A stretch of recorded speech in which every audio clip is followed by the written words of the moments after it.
Good morning, everybody in YouTube world. This is going to be a video very similar to if you are following me from my KLR 650 motorcycle channel. I did a video on the video I never wanted to do. That's when I had the catastrophic failure of my motorcycle engine. But I think it's very edifying for me to actually give you the negatives of my life and experiences as much as the positives. So in life, and especially on this trip, I will say that I am trying to measure my success not on the things that I plan and go right every time and call that successful, but when those moments in time where things go wrong, I recover from them and it becomes a learning experience. Maybe not a positive experience, but a learning experience. So with that, I must tell you all, I got pickpocketed on the subway in Rome.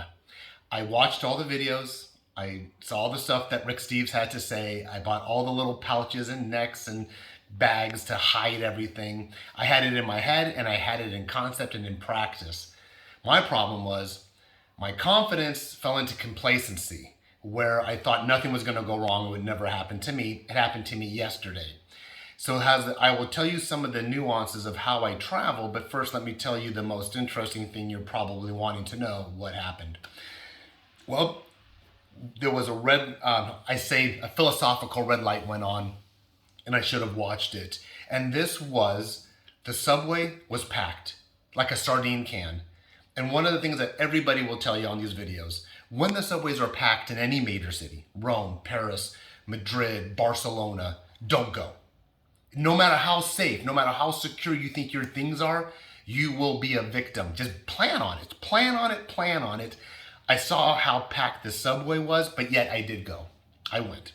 When I got off the subway, I went to go to the Roman Forum. Went to go find my card. The little wallet was gone. Now, how I travel is this. I have two of these little wallets, very thin. This one here has all my ID cards and 3 backup credit cards. It goes in this pouch, like this. I never go into it during the day. This does not get accessed during the day. Only if something happens, I need ID on me. My belt goes through here, like this, and it's on my left side. Once it's through the belt, it flips back up and it actually goes inside my pants against my leg. So all you see from the outside are these 2 little tabs, but it's actually inside my pants. There's no access to it. So that's one thing I have.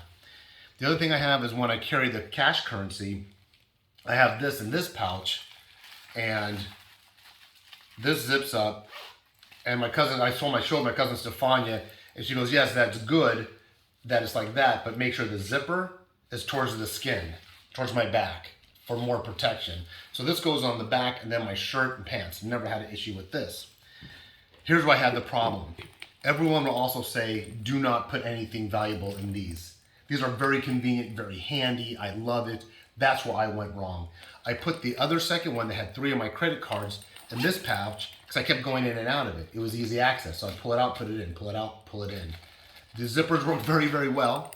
And I would imagine what had happened to me is that when I was pushed up against other people, it was very easy for someone just to, a little bit, and the hand went in. They feel, they don't look, they're not looking. They feel with their hands. They're very good. So they go in, they feel what they want, they go.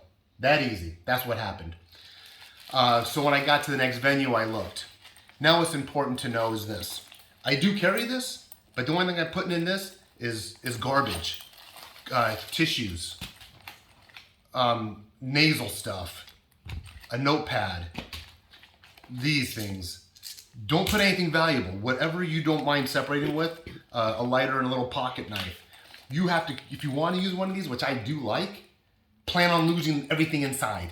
Everything inside. Only convenience for stuff that nobody wants. Everything else you got to keep on your person or on the neck thing.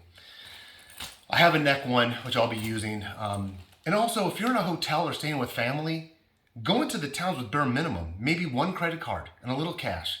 No passport. Nobody asks for passports. Only when I've checked into hotels or I've exchanged money have they ever asked for a passport. Leave everything in your hotel in a secure spot. Do not travel out with more than you need. Now, what I did do was, as soon as I found out it was gone, very important that your cell phone has Wi-Fi connectivity while you're in Europe.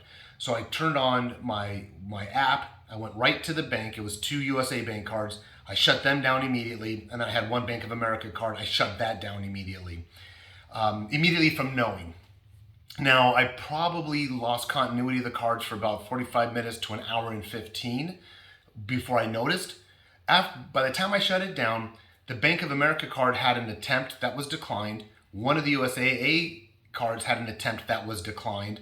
The other USAA card had a transaction pending for $3,000 and the other one for $2,500. The $3,000 was pending. The $2,500 was immediately declined. I'm not responsible for any of that money. They just marked it up to fraud, so I don't have to pay it. The cards are shut down. And then I had my cousin Stefania, who's Italian and speaks Italian.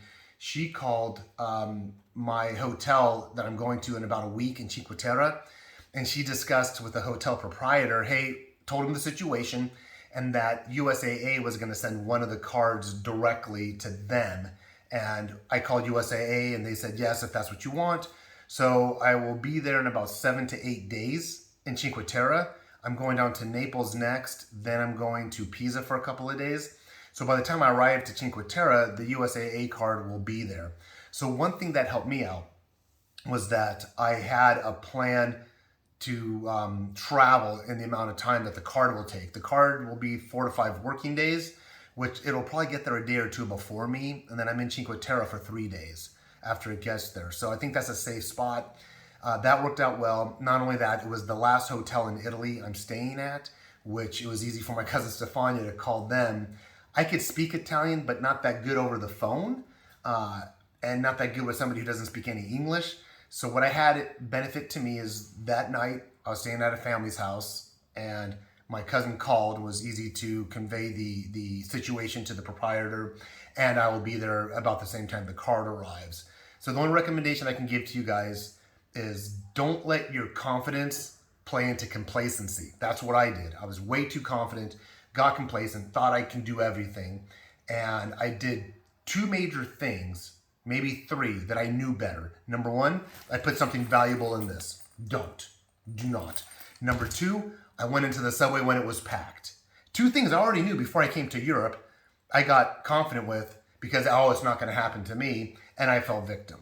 So I'm measuring it by this. Yes, I'm a little bit embarrassed. I'm a little bit ashamed that I knew better. I felt like I really compromised me and my daughter Olivia's visit. But once again, as I said in the beginning, it's not the successes that I'm measuring when everything goes right, but it's the success I'm measuring when things go wrong and how I'm recovering. So at first I was very upset. Olivia, my daughter, my 17-year-old daughter, was more logical and reasonable than I was. She removed me from all people. She goes, Dad, we just got to get away from everybody and talk about this. So she was thinking with her head, logically. I was thinking emotionally. So thank goodness that my 17-year-old daughter said, Dad, I'm running the ship right now because you're all over the place. And so she took me aside. We dealt with it. She walked me through the processes that I told her to go through in the event it happened to her.